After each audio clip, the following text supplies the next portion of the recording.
Ayun guys, mag-aalas daw sila ng hating gabi. Kagigising lang niya ako, hindi pa ako nagpatutulog.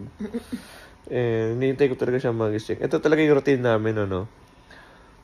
Patutulog siya, ako gising, hintayin ko lang siya magising, tapos kakain kami. Ayun. So, ngayon, meron kaming, pakita mo ngayon ano natin.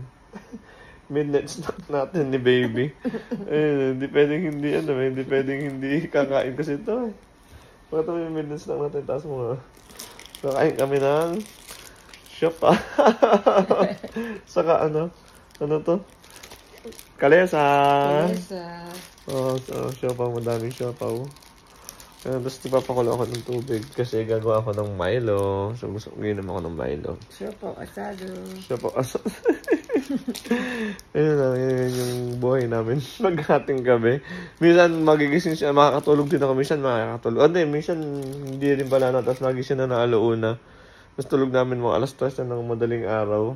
Ganun. Kaya pala maaga mo akong pinapakain, ano? Para maaga tayo makatulog. Oo, natok na kasi.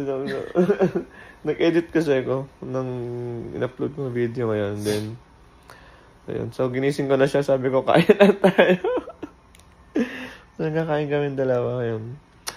So, titimpla lang ako ng Milo para masarap yung kain namin ng siopaw. Kainin namin yung siopaw. Meron pa kami suman dito na galing kay Ken. Kaya lang, mag-expire na pala to bukas. So, kainin na to lintik na siopaw. Bago ma-expire na. Kasi lagi kami na-expire na. One day. Lagi kami na. Ba't ba kasi ganun yung NA na for 1 day, 2 days pag binili mo? Expired na. Kainin mo na ngayon. Milo everyday. Ang ganda ng ano ko, pakuluan ko. Ano na kasi, yung pakuluan namin ng tubig, nasa labas ng bahay. Ngayon, tinatamad ako ng labas ng bahay.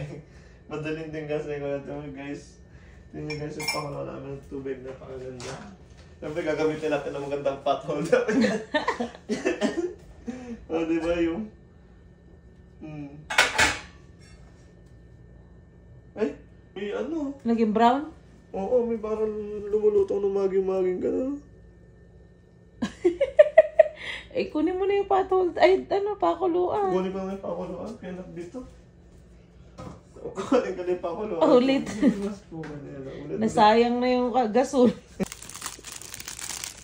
So yun guys, dahil naghintayin ko pa yung yun yung pakuluan ng tubig. Naghintayin ko pang kumulo ngayon yung siopaw, yung Milo ko. So kakain na muna kami, girl. Ayan, sarap na siopaw.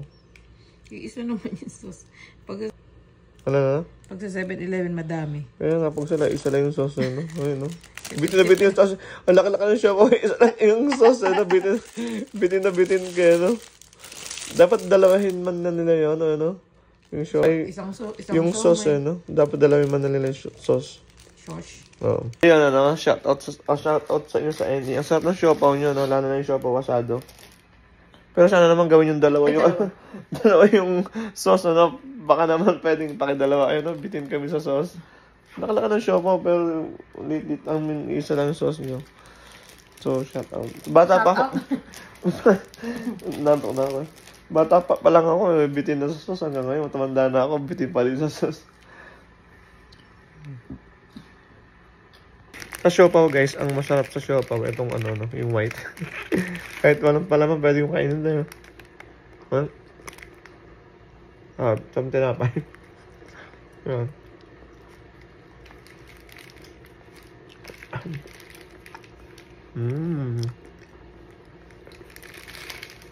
And ibig sabihin, baka naman damihan yung sauce next time. Sarap siya.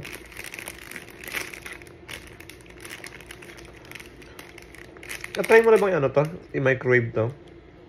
Yung maramihan nito, bumibili lang kami pagka yung kakainin namin ngayon, tapos madami kami. Mabilis masisira, di ba?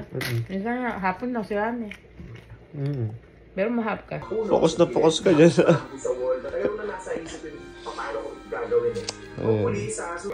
Kaya nakakain na kami dalawa, no? So, medyo tumatama na yung busog. Natok na ako. Ewan ko lang.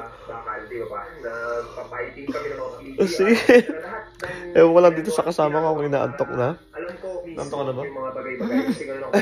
Nantok na eh. Matutulog kayo maaga. At pala ganun, magigising pala ako na maaga para makakain kami. At yun na nga guys, kakapasok pa lang namin dito sa kwarto. Ilang segundo pa lang o minuto nakatulog na siya at naghihilik pa.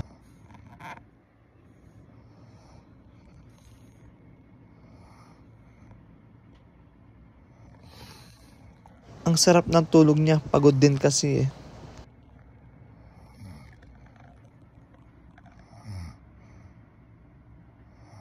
Anyways, maraming salamat sa inyo panonood. Hanggang sa muli, ingat kayo palagi.